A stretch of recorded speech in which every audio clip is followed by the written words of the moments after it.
এই গরমে রান্নাঘরে ঢোকা মানে নিজের মৃত্যু নিজেই রেখা না। কি করব, রান্না করে খেতে তো হবে। যাই হোক, চিকেনের ট্যালটালে ঝোল রান্না করব বলে ডিসিশন নিয়েছি। আর নিজেকে ডিহাইড্রেট রাখার জন্য আমি তরমুজও খেয়ে নিয়েছি। আর প্রতিবার পেঁয়াজ ছাড়তে গিয়ে, মানে কড়াতে ছাড়তে গিয়ে প্রতিবার আমার গায়ে ছেটে, সেই জন্য আমি একটু ভয়ই পাই।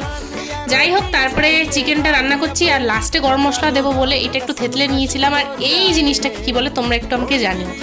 আর হ্যাঁ, তারপর আমি রুটি করে নিচ্ছিলাম। আর হ্যাঁ, আমার রুটি ভালোই গোল হয়, মানে চাঁদের মতো না হোক, একটু চাঁদের ভাই কাকা এরকম টাইপের রুটি হয়।